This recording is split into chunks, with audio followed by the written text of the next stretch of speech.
হরে কৃষ্ণ। আজকে চৈতন্য ভগবত থেকে এর ত্রয়োদশ অধ্যায় শ্রী চৈতন্য মহাপ্রভুর নিকটে দিগ্বিজয়ী পণ্ডিতের পরিচয়, এই অধ্যায়টি আমি পড়ে শোনাচ্ছি, আপনারা শ্রবণ করুন। এবং আরও কিছু অধ্যায় আমি পড়ে শোনাতে চলেছি। এই ত্রয়োদশ অধ্যায়ে অর্থাৎ দিগ্বিজয়ী পণ্ডিতের পরিচয় এই অধ্যায়ে বর্ণিত হয়েছে যে নবদ্বীপের বিভিন্ন পণ্ডিতগণ নানা শাস্ত্রে পারদর্শী হয়েও কেবলমাত্র অধ্যাপনতের সময় অতিবাহিত করছিলেন। তাই তারা যখন নিমাই পণ্ডিতকে দেখতেন সম্ভ্রম ভাব প্রদর্শন করতেন, কেউ তার সম্বন্ধে কোনো প্রকার বিরূপ মন্তব্য করতেন না। এইভাবে অধ্যাপক শিরোমণি মহাপ্রভু বিদ্যাচর্চার রসে মগ্ন হয়েছিলেন। এমন সময় ভারতের সমস্ত পণ্ডিতদের পরাজিত করে এক দিগ্বিজয়ী পণ্ডিত নবদ্বীপে আসলেন। এই সংবাদে নবদ্বীপের হাজার হাজার পণ্ডিত কেউ দিগ্বিজয়ীর সামনে আসতে সাহস পেলেন না। নানা অজুহাতেই সকলে এদিক সেদিক লুকিয়ে রইলেন। দিগ্বিজয়ী কেশব কাশ্মীরি অহংকারে গর্বিত হয়ে নবদ্বীপের পণ্ডিত সমাজের নিকটে বিজয়পত্র চাইলেন। এই সংবাদ এক ছাত্রের মাধ্যমে মহাপ্রভুর নিকটে পৌঁছে গেল। সেই সময় তিনি গঙ্গার তীরে চন্দ্রের স্নিগ্ধ আলোতে হাজার হাজার ছাত্র পরিবৃত হয়ে বসে রয়েছেন। এই সংবাদ শুনে গৌরমণি ছাত্রদের উদ্দেশ্যে বললেন, কৃষ্ণ সর্বদাই অহংকারীদের দর্পে চূর্ণ করেন। তিনি বললেন, ফলবিন্ত বৃক্ষ ও গুণবন্ত জনের নম্রতাই হলো স্বভাব। শাস্ত্র থেকে দৃষ্টান্ত দেখালেন, নহুষ, বেন, হৈ ও রাবণাদি যারা সকলেই ছিলেন দিগ্বিজয়ী, কিন্তু সকলেরই গর্ব ভগবান চূর্ণ করেছেন। এইভাবে কৃষ্ণ কথা কৌতুকে মহাপ্রভু গঙ্গা তীর আলোকিত করে বসে আছেন। সে সময় দূর থেকে দিগ্বিজয়ী পণ্ডিত কেশব কাশ্মীরি দর্শন করলেন। আজন্য লম্বিত ভুজ, কপালে উজ্জ্বল তিলক, মস্তকে সুবলিত চাচর কেশ, সিংহগ্রীবা, গজস্কন্ধ, হাস্যযুক্ত শ্রীচন্দ্রপদ, নিরন্তর দিব্য দৃষ্টিযুক্ত নয়নদয়, প্রকাণ্ড শরীর, সুন্দর হৃদয়ে যজ্ঞসূত্র রূপে অনন্তদেবের অবস্থান, কোমরে যোগপট্ট, বামুরুর ওপর দক্ষিণ চরণ রেখে শাস্ত্রের ব্যাখ্যা হয় নয় করছেন, আবার নয় হয় করছেন, এরকম গৌর হরি বসে রয়েছেন। শিষ্যগণ অনেকগুলি বৃত্তাকারে তাকে বেষ্টন করে আছেন। এই অপূর্ব দৃশ্য দেখে সেই পণ্ডিত ভাবলেন, অবশ্যই ইনি নিমাই পণ্ডিত। আড়াল থেকে দিগ্বিজয়ী পণ্ডিত শ্রী চৈতন্য মহাপ্রভুর অপরূপ সৌন্দর্য আস্বাদন করলেন। তারপর কোনো এক শিষ্যকে জিজ্ঞাসা করলেন, কি নাম এই পণ্ডিতের? উত্তর পেলেন, ইনি সেই বিখ্যাত নিমাই পণ্ডিত। তারপর গঙ্গা মাতাকে প্রণাম করে দিগ্বিজয়ী পণ্ডিত মহাপ্রভুর সবার ভিতরে প্রবেশ করলেন। মহাপ্রভু তাকে দর্শন করে ঈষৎ হাসলেন এবং অতি আদরের সহিত আসনে বসতে দিলেন। যদিও দিগ্বিজয়ী ছিলেন ভয় শূন্য, তথাপি মহাপ্রভুকে দর্শন করে এই প্রথমবার তার হৃদয়ে ভয় এবং সম্ভ্রমতা এলো। এটাই হলো ভগবানের স্বভাব ও শক্তি। তাকে দেখলেই হৃদয়ে সম্ভ্রমতা আসবেই। কিছু সৌজন্যমূলক কথা বলার পরেই মহাপ্রভু পণ্ডিতকে তার অগাধ পণ্ডিতের কথা স্মরণ করিয়ে দিয়ে পাপনাশিনী গঙ্গার মহিমা বর্ণনা করতে অনুরোধ করলেন। দিগ্বিজয়ী পণ্ডিত কেশব কাশ্মীরি গঙ্গার মাহাত্ম্য বর্ণনা শুরু করলেন। এক প্রহর যাবৎ অতি দ্রুত বেগে সংস্কৃত শ্লোকের দ্বারা এই বর্ণনা করে থামলেন। স্বয়ং সরস্বতীর কৃপাধন্য ছিলেন বলে এই দিগ্বিজয়ী পণ্ডিতের ভুল দর্শন করার ক্ষমতা কোনো মানুষের পক্ষে সম্ভব ছিল না। মহাপ্রভুর হাজার হাজার শিষ্য অবাক হয়ে এই বর্ণনা শুনলে। তারা চিন্তা করছেন, এমন কবিত্ব হৃদয়ঙ্গম করা সর্বশাস্ত্রে বিশারদের পক্ষে তো অসম্ভব। তখন মহাপ্রভু তাকে অনুরোধ করলেন এই বর্ণনার কিছু অংশ ব্যাখ্যা করতে। প্রভুর এই মধুর বাক্য শ্রবণ করে দিগ্বিজয়ী পণ্ডিত ব্যাখ্যা আরম্ভ করলেন এবং সাথে সাথেই মহাপ্রভু তার ব্যাখ্যার ভুল দর্শন করালেন। যে অলঙ্কার তিনি ব্যবহার করেছেন তার শুরুতে, মধ্যে ও শেষে ব্যাকরণগত ভুল দেখালেন। কি অভিপ্রায়ে পণ্ডিত এই অলঙ্কার ব্যবহার করেছেন তা বোঝাতে বললেন। সরস্বতীর পুত্র দিগ্বিজয়ীর সিদ্ধান্ত আর স্মরণ হলে না। 7-5 বলে বোঝাতে চেষ্টা করলে মহাপ্রভু তা পুনরায় খণ্ডন করলেন। পণ্ডিতের প্রতিভা কোথায় হারিয়ে গেল এবং তিনি যে কি বলছেন তা নিজেও বুঝতে পারছেন না। এই অবস্থা দেখে মহাপ্রভু শিষ্যগণ হাসতে উদ্যত হলে মহাপ্রভু তাদের বললেন হাসতে না। তারপর মধুস্বরে পণ্ডিতকে বললেন, আজকের মতো এখানে আলোচনা বন্ধ থাকুক, আগামীকাল পুনরায় আরম্ভ হবে। আর তাছাড়া আপনিও পরিশ্রান্ত, আজকের দিনটা বিশ্রাম করুন। মহাপ্রভুর এরকম ব্যবহার যা দর্শন করে পরাজিত ব্যক্তিও দুঃখবোধ করেন না। নবদ্বীপের সমস্ত পণ্ডিতকে তিনি একইভাবে জয় করেছেন, তাই আজও তারা পরাজিত হলেও মনে মনে তাকে প্রীতি করেন। তারপর শিষ্যগণ সহ মহাপ্রভু গৃহে চলে গেলে। দিগ্বিজয়ী চিন্তা করছেন, সরস্বতী তাকে বর দিয়েছেন, কেউ তাকে হারাতে পারবে না, কিন্তু আজ এই শিশু শাস্ত্র ব্যাকরণের অধ্যাপক নিমাই পণ্ডিতের কাছে তিনি কি করে পরাজিত হতে পারেন? বিধির এই বিড়ম্বনে তিনি হতবাক হলেন। রাত্রে সরস্বতী দেবী তাকে দর্শন দিলেন এবং বললেন, যার সঙ্গে আজ তোমার সাক্ষাৎ হলো ইনি আমার স্বামী অনন্ত ব্রহ্মাণ্ডনাথ। তোমার মন্ত্র জপ এতদিনের প্রকৃত ফল প্রদান করলো। তুমি শীঘ্রই তার শ্রীচরণে শরণ গ্রহণ করো। এই স্বপ্ন আদেশ পেয়ে বিপ্রবর সকাল হতেই মহাপ্রভুর শ্রীচরণে শরণাগত হলেন। স্বপ্নের কথা তাকে বিনীতভাবে তিনি জানালেন। তখন মহাপ্রভু পণ্ডিতকে সমস্ত বিদ্যার অহংকার ত্যাগ করে শ্রীকৃষ্ণ ভজন করার নির্দেশ দিলেন। পণ্ডিতের দেহে ভক্তি বৈরাগ্যের উদয় হলো। তখন তিনি প্রভুকে প্রণাম করে কৃষ্ণ ভজন করতে চলে গেলেন। এই সংবাদে নবদ্বীপের পণ্ডিত সমাজ মহাপ্রভুকে বাদী সিংহ পদবীতে ভূষিত করলেন। মহাপ্রভুর এই বিদ্যারসের কথা এতই অনুপম যে শ্রবণ করবে ভক্তিযুক্ত সহকারে সেই তার অনুচর হবে। এই আশীর্বাদ গ্রন্থাকার বৃন্দাবন দাস ঠাকুর করেছে। এরপর আমরা যাচ্ছি চতুর্দশ অধ্যায়ে শ্রী চৈতন্য মহাপ্রভুর বাংলাদেশি যাত্রা এবং লক্ষ্মীপ্রিয়া দেবীর তিরোধান। এই অধ্যায়ে বর্ণনা করা হয়েছে যে মহাপ্রভুর আদর্শ গৃহস্থ জীবন কেমন ছিল। তিনি যত দিন দুঃখী এবং সন্ন্যাসীদের পেতেন তাদের ভিক্ষা প্রদান করতেন। জনশিক্ষার জন্য প্রভুর এই ব্যবহার ছিল। সচিমাতা রন্ধনের প্রয়োজনীয় দ্রব্যের অভাব বোধ করলেই কোনো ব্যক্তি সেই সমস্ত দ্রব্য কীভাবে যেন নিয়ে আসতে এবং লক্ষ্মীপ্রিয়া দেবী বৈষ্ণব সেবার জন্য সেই সমস্ত দ্রব্য রান্না করতেন ও বৈষ্ণব সন্ন্যাসীদের প্রভু স্বয়ং পরিবেশন করে তৃপ্ত হতেন। গৃহস্থগণকে মকু স্বয়ং আচরণ করে শিক্ষা দিলেন যে অতিথি সেবাই গৃহস্থের ধর্ম। যারা গৃহস্থ হয়েও অতিথি সেবা করে না তাদের জীবন পশু পাখি থেকেও অধর্ম। কর্মদেশে গৃহস্থ যদি সামর্থ্যহীন হয় তথাপি তৃণ জল বসার আসন ও মিষ্টি কথা দ্বারা অতিথিকে তো সন্তুষ্ট করাই যায়। শ্রী লক্ষ্মীনারায়ণ নবদ্বীপে অবতীর্ণ হয়ে গৃহস্থ লীলা করছেন জেনে ব্রহ্মা শিব ব্যাস শুক নারবাদী ভিক্ষুকের বেশে প্রভুর বাড়িতে আসতেন। সকাল থেকে লক্ষ্মীপ্রিয়া দেবী বিষ্ণু সেবায় যাবতীয় কাজ করে তুলসী সেবা করতেন। তুলসী সেবা অপেক্ষা সচিমাতার সেবায় অধিক মনোনিবেশ করতেন। লক্ষ্মীপ্রিয়ার এই প্রকার চরিত্র দর্শন করে শ্রী গৌরসুন্দর অন্তরে অত্যন্ত সন্তুষ্ট হতেন, কিন্তু মুখে কিছু বলতেন না। শচীদেবী পুত্রের পদতলে জ্বলন্ত অগ্নিশিখার ন্যায় পুত্রবধূকে দর্শন করতেন। কোনোদিন বা সারা ঘরে পদ্মগন্ধ পেতেন। এইভাবে লক্ষ্মীনারায়ণ নবদ্বীপে গুপ্তভাবে লীলাবিলাস করছিলেন। কিছুদিন পর মহাপ্রভু কিছু শিষ্য সঙ্গে বাংলাদেশে পদ্মা নদীর তীরে এসে বসবাস করতে লাগলেন। অন্তরে ইচ্ছা জীব উদ্ধার, কিন্তু বাহ্যিকভাবে কিছু অর্থ সংগ্রহ। তার আগমনের সংবাদ সারা বাংলাদেশে ছড়িয়ে পড়ায় হাজার হাজার দর্শনার্থী ভিড় শুরু করলো পদ্মার তীরে। কেউ কেউ এলেন তার কাছে বিদ্যা শিক্ষার জন্য। মহাপ্রভু পাঠ পড়ানো শুরু করলেন। 2 মাসের মধ্যেই ছাত্রগণ বিদ্যাবান ও পদবী লাভ করে গৃহে ফিরে যেতে লাগলো। অনেকে সেই খবর পেয়ে তা লাভের জন্য আসতে লাগলো। এইভাবে একদিন তপন মিশ্র নামে এক ব্রাহ্মণ স্বপ্নাদেশে মহাপ্রভুর নিকটে এলেন। তাকে প্রণাম করে স্বপ্নের কথা বললেন এবং সাধ্য সাধন তত্ত্ব সম্বন্ধে জানতে চাইলেন। মহাপ্রভু ব্রাহ্মণকে হরে কৃষ্ণ মহামন্ত্র নিরন্তর জপ করার জন্য বললেন এবং অপরাধ শূন্য হয়ে জপ করতে আদেশ দিলেন, আর বারাণসী থেকে বসবাস করতে বললেন। সেখানে পরে তিনি সাক্ষাৎ করবেন এবং বিস্তারিতভাবে সাধ্য সাধন তত্ত্ব বলবেন। মহাপ্রভুর আগমনে সারা বাংলাদেশে আবাল বৃত্ত বনিতার মধ্যে হরে কৃষ্ণ মহামন্ত্রের কীর্তন। তবে গ্রন্থকার বৃন্দাবন দাস ঠাকুর মাঝে মাঝে পাষণ্ডী, যারা নিজেদের উদর পোষণের জন্য নিজেকে নারায়ণ বলে প্রচার করতেন, সেই সমস্ত পাষণ্ডদের শিকারের সঙ্গে তুলনা করেছে। শ্রী চৈতন্য মহাপ্রভু ব্যতীত যে সমস্ত পাপিষ্ঠ জীব নিজেকে ভগবান বলতে চায় তার মতো মহাপ্রভু আর নেই। মহাপ্রভুর ভক্তগণের স্মরণ করলেও জীবের সর্বত্র শুভোদয় হয়। এদিকে মহাপ্রভুর বিরহ সহ্য করতে না পেরে লক্ষ্মীপ্রিয়া দেবী প্রভুর পাদপদ্ম স্মরণ করতে করতে অপরকট লীলা করলেন। মহাপ্রভু সেখান থেকে নবদ্বীপে ফিরে আসতে মনস্থির করলেন। সেই সংবাদ শুনে সকলেই সামর্থ্য অনুসারে প্রভুকে দক্ষিণা প্রদান করতে লাগলেন। তিনি সেই সমস্ত অর্থবৃত্তি নিয়ে নবদ্বীপে ফিরে এসে তা জননীর নিকটে প্রদান করলেন। তারপর তিনি ছাত্রদের নিয়ে গঙ্গা স্নান করে আসলেন। লক্ষ্মীপ্রিয়া দেবীর অপকট কথা শ্রবণ করে তিনি কিছু সময় দুঃখ প্রকাশ করলেন। তারপর সংসারের অনিত্যতা সম্পর্কে মাতাকে বুঝালেন এবং লক্ষ্মীপ্রিয়া দেবীর ভাগ্যের প্রশংসা করে তাকে সান্ত্বনা দিতে লাগলেন। এরপরে পঞ্চদশ অধ্যায় শুরু হয়ে যাচ্ছে।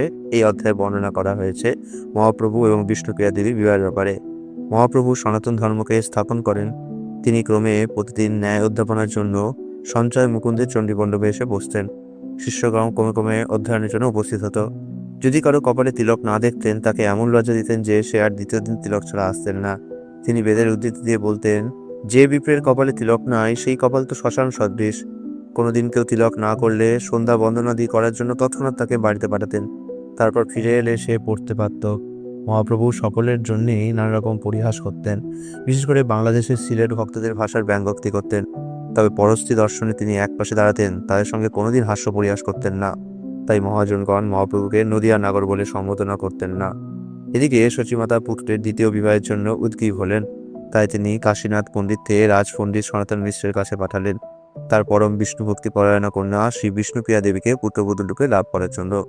সেই বিবাহ প্রস্তাবে সনাতন মিশ্র সম্মত হলেন। বিবাহের শুভক্ষণ নির্ধারিত হলো। বুদ্ধিমন্ত খান নামে এক ধনী ভক্ত প্রভুর বিবাহের যাবতীয় ব্যয়ভার বহন করতে স্বেচ্ছায় রাজি হলেন। অধিবাসের দিন উপস্থিত হলো। নবদ্বীপের সমস্ত সজ্জন ব্যক্তি যত বৈষ্ণব ব্রাহ্মণ আছে সকলকেই অধিবাসের গুহা পান করানোর জন্য নিমন্ত্রণ করানো হলো। অধিবাস মণ্ডপকে বড় বড় চন্দ্রাতক, কলাগাছ, স্বর্ণঘর, দ্বীপ, ধান, দধি, আম্রপল্লব, আলপনা ইত্যাদি দ্বারা সাজানো হলো। মৃদঙ্গ, সানাই, জয়রাগ ইত্যাদি শব্দে পরিবেশ মুখরিত হলো। ব্রাহ্মণ ভট্টাচার্যগণ বৈদিক মন্ত্র উচ্চারণ করতে লাগলেন। নারীগণ জয়ধ্বনি দিতে লাগলেন।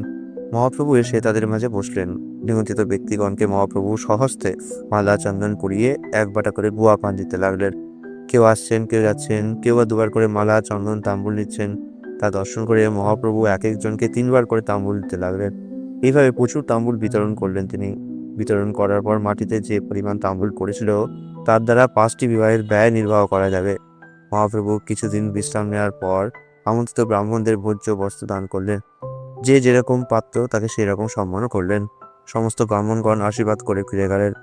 অপরাহ্নে শ্রীচৈতন্য মহাপ্রভুকে উত্তম রূপে সাজানো হলো। এক প্রহর বেলা থাকতে বরযাত্রীগণ সহ মহাপ্রভু জননীকে প্রণাম করে এক দীর্ঘ পালকিতে জয়যাত্রা করলেন।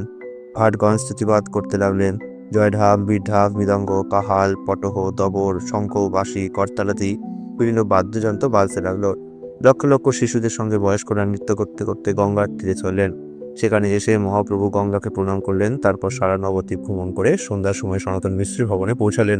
সনাতন মিশ্র জামাতাকে বৈদিক উপাচারের দ্বারা বরণ করলেন এবং শুভক্ষণে কন্যাকে সম্পাদন করে প্রচুর উপঢৌকন দিলেন। পরের দিন অপরাহ্নে বাদ্য গীত সহযোগে বিষ্ণুপ্রিয়া সহ মহাপ্রভু গিয়ে ফিরে এলেন। পথে যাতে নরনারী তাদের দর্শন করলেন। সকলেই তাদের অপূর্ব সৌন্দর্যে অভিভূত হয়ে কেউ বলছেন অবশ্যই শিব পার্বতী, কেউ বা বলছেন লক্ষ্মীনারায়ণ ইন্দ্রশচী, কেউ বলছেন রাম সীতা, আবার কেউ বা বলছেন কামদেব রতি। সচিমাতা পুত্র পুত্রবধূকে গিয়ে বরণ করলেন। তারপর মহাপ্রভু নট ভাট ভিক্ষুক ব্রাহ্মণ ও স্বজনকে বস্ত্র অর্থ ও বাক্যের দ্বারা সন্তুষ্ট করে বুদ্ধিমন্ত খানকে আলিঙ্গন প্রদান করলেন। প্রভুর প্রেমালিঙ্গন লাভ করে বুদ্ধিমন্ত খান মহাশকে ভাসতে লাগলেন। গ্রন্থকার বলেছেন যে যিনি মহাপ্রভুর এই লীলা পাঠ ও শ্রবণ করবেন তিনি অবশ্যই গৌরচন্দ্রের লীলায় বিহার করতে পারবেন।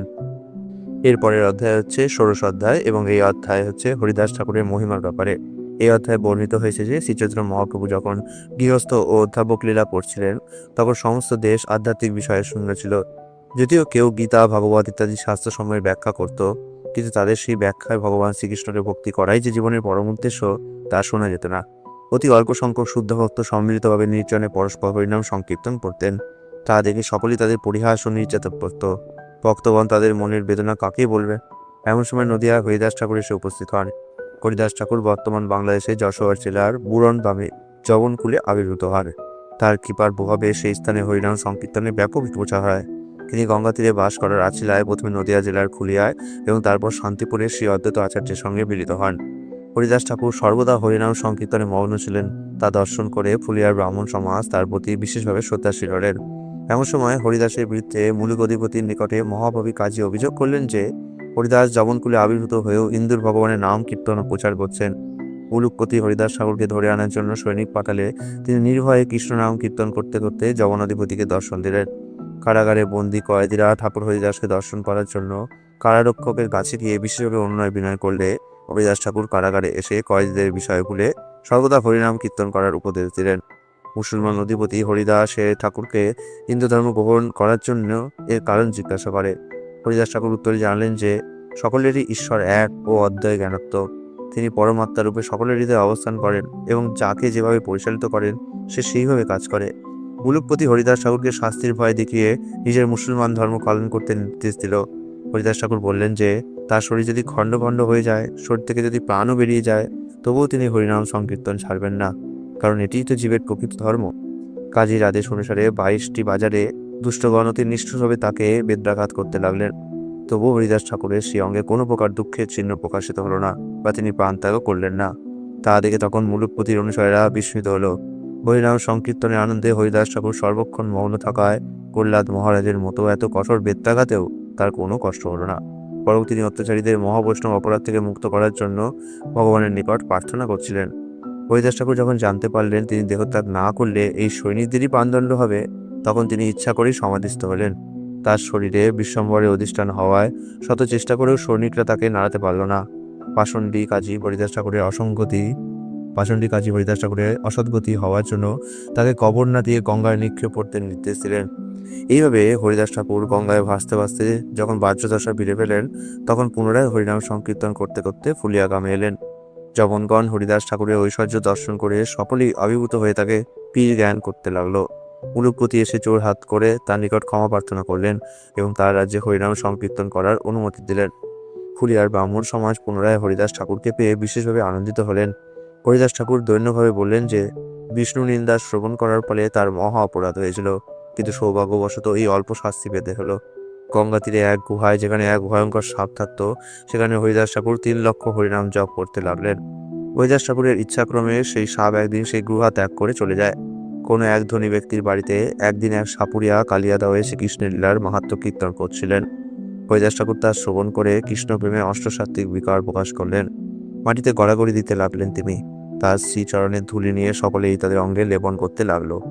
এই ভাব দর্শন করে এক কপট ব্রাহ্মণ আরো বেশি প্রতিষ্ঠা পাওয়ার আশায় কীর্তনের মাঝে আছাড় খেতে লাগলেন। তৎক্ষণাৎ সেই সাপুড়ে তাকে বেত্রাঘাতে জর্জরিত করল। তখন সে সেই স্থান ত্যাগ করে গেল। তারপর সেই সাপুড়ে হরিদাস ঠাকুরের মহিমা কীর্তন শুরু করলেন। হরিদাস ঠাকুরের নৃত্যে স্বয়ং শ্রীকৃষ্ণ নৃত্য করেন। এই নৃত্য দর্শন করে ব্রহ্মাণ্ড পবিত্র হয়। তার হৃদয়ে সর্বদা শ্রীকৃষ্ণচন্দ্র বিরাজ করেন। ব্রহ্মা শিবও তার সঙ্গ লাভে প্রার্থনা করেন। বেদের সত্তা রক্ষার জন্য তিনি জবনকুলে জন্মগ্রহণ করেছেন। তাকে দর্শন করলেই জীবের কর্মবন্ধ নাশ হয়। তার নাম উচ্চারণ করলে শ্রীকৃষ্ণ ধাম প্রাপ্তি হয়। সাপুড়ের মুখে হরিদাস ঠাকুরের মহিমা শ্রবণ করে সকলে অত্যন্ত আনন্দিত হলেন। সেই সময় পাষণ্ডীরা উচ্চস্বরে হরিনামে বিরোধিতা করতেন। উচ্চস্বরে হরিনাম করলে তাদের শাস্তি ভঙ্গ হয় এবং দুর্ভিক্ষ হয়, এইভাবে বিচার হতো। হরিনদী গ্রামের এক ব্রাহ্মণ হরিদাস ঠাকুরকে উচ্চস্বরে হরিনাম করতে নিষেধ করেন এবং জাতি বুদ্ধিত সে দুষ্ট হরিদাস ঠাকুরের নাক কান কাটতে চাইলেন। হরিদাস ঠাকুর উচ্চস্বরে হরিনামের মাহাত্ম্য স্বাস্থ্যসম্মতভাবে প্রতিষ্ঠা করলেন। কিছুদিনের মধ্যেই সেই ব্রাহ্মণের বসন্ত রোগে নাক খসে পড়ে। তারপর তিনি শ্রী অদ্বৈতাদি শুদ্ধ ভক্তগণের সঙ্গে লালসায় নবদ্বীপে গমন করলেন। এরপরে চৈতন্য ভাগবতের সপ্তদশ অধ্যায়ে শ্রীচৈতন্য মহাপ্রভু গয়া ভ্রমণ লীলাটি বর্ণনা করা হয়েছে এবং এটি আদিখণ্ডের অন্তিম অধ্যায়। এরপর থেকে শুরু হচ্ছে মধ্যখণ্ড। শ্রী চৈতন্য মহাপ্রভু গয়া গমন এই অধ্যায়ে আলোচনা করা হয়েছে যে শ্রী চৈতন্য মহাপ্রভু তার ভক্তগণকে পাষণ্ডীদের নির্যাতন থেকে রক্ষা করার জন্য আত্মপ্রকাশ করতে ইচ্ছা করেন এবং সেই জন্য প্রথমে তিনি গয়া যাওয়ার জন্য প্রস্তুত হন। স্মার্ত পাষণ্ড মহৎ ও বেদ বহির্মুখ মতবাদকে উচ্ছেদ করে বেদের কর্মকাণ্ডীয় বিধানকে পালন করার জন্য গয়া তীর্থযাত্রার অভিনয় করেন তিনি। যাত্রাপথে মন্দারে এসে তিনি মধুসূদনকে দর্শন করেন। কয়েকদিন মন্দারে অতিবাহিত করে পুনরায় গয়ার উদ্দেশ্যে যাত্রা আরম্ভ করেন। কয়েকদিন পথ চলার পর তিনি জললীলা করেন এবং বেদ বহির্মুখের মতবাদকে খণ্ডন করার জন্য ব্রাহ্মণের চরণামৃত পান করেন ও সুস্থ হন। তারপর তিনি গয়ার পৌঁছানোর পূর্বে পুনঃ তীর্থে স্থান করেন ও পিতৃদেবের উদ্দেশ্যে তর্পণ করে গয়াধামে প্রবেশ করেন। ব্রহ্মকুণ্ডে স্নান ও সেখানে পিতৃদেবের উদ্দেশ্যে তর্পণ তিনি করেন। তারপর শ্রীচৈতন্য মহাপ্রভু চক্রবের তীর্থে শ্রীবিষ্ণুর পাদপদ্ম দর্শন করেন ও ব্রাহ্মণদের নিকটে শ্রীবিষ্ণু পাদপদের মাহাত্ম্য শ্রবণ করেন। মাহাত্ম্য শ্রবণ করে শ্রীচৈতন্য মহাপ্রভুর শুদ্ধ সাত্ত্বিক বিকার লাভ হয়। এমন সময় সেখানে ঈশ্বরপুরী তার সাথে দেখা করতে আসেন। শ্রী ঈশ্বরপুরী পাদকে দর্শন করে শ্রীচৈতন্য মহাপ্রভু তাকে জানালেন যে তার গয়া যাত্রা সফল হয়েছে, কারণ পিতৃদেবের উদ্দেশ্যে পিণ্ডদান অপেক্ষা যে বৈষ্ণব দর্শন শ্রেষ্ঠ এবং শ্রী ঈশ্বরপুরীর মতো মহাভগবতকে শ্রীগুরুরূপে বরণ করে সম্পূর্ণ আত্মসমর্পণ করার জন্যই যে তিনি গয়া এসছেন তা ঈশ্বরপুরীর নিকট তিনি ব্যাখ্যা করলেন। শ্রীচৈতন্য মহাপ্রভু কর্মকাণ্ড মতে গয়ার সমস্ত তীর্থে পিতার উদ্দেশ্যে শ্রাদ্ধ তর্পণ ও পিণ্ড প্রদান করেন। তারপর তিনি নিজের বাসস্থানে ফিরে এসে রন্ধন করেন। সেই সময় শ্রী ঈশ্বরপুরী কৃষ্ণপ্রেমে আবিষ্ট হয়ে সেখানে আসেন এবং মহাপ্রভু তাকে প্রসাদ ভোজন করালেন। এইভাবে গুরু সেবাই যে সর্বোত্তম তা তিনি প্রকাশ করলেন। তারপর আদি শ্রী ঈশ্বরপুরীপাদের নিকটে শ্রীচৈতন্য মহাপ্রভু দশাক্ষর মন্ত্রে দীক্ষিত হলেন। দীক্ষা গ্রহণের পর শ্রীচৈতন্য মহাপ্রভু কৃষ্ণ বিরহে ব্যাকুল হয়ে আর তিনি নবদ্বীপে ফিরবেন না সেই কথা শিষ্যদের জানালেন। একদিন রাত্রি শেষে কৃষ্ণ কৃষ্ণ বলতে বলতে কৃষ্ণ বিরহে ব্যাকুল হয়ে মথুরার পথে যাত্রা শুরু করলেন। কিছু পথ অতিক্রম করার পর তিনি আকাশবাণী শ্রবণ করলেন, হে মহাপ্রভু, মথুরা যাওয়ার সময় এখন নয়, নবদ্বীপে ফিরে যান, কারণ প্রেমমূর্তি বিতরণ কার্য বাকি আছে। তারপর মহাপ্রভু শ্রী ঈশ্বরপুরীর আজ্ঞা নিয়ে নবদ্বীপে ফিরে আসেন। এইভাবে পুরো আদিখণ্ডের 17টি অধ্যায় আছে এবং এই 17টি অধ্যায়ের পরে চৈতন্য ভাগবতে লাস্টে লেখা আছে ইতি শ্রী চৈতন্য ভাগবতে আদিখণ্ডে গয়াগম বর্ণনাং নাম সপ্তদশ অধ্যায় ইতি আদিখণ্ড সমাপ্ত। কালকে থেকে আমরা মধ্যখণ্ড শুরু করে দেবো। হরে কৃষ্ণ।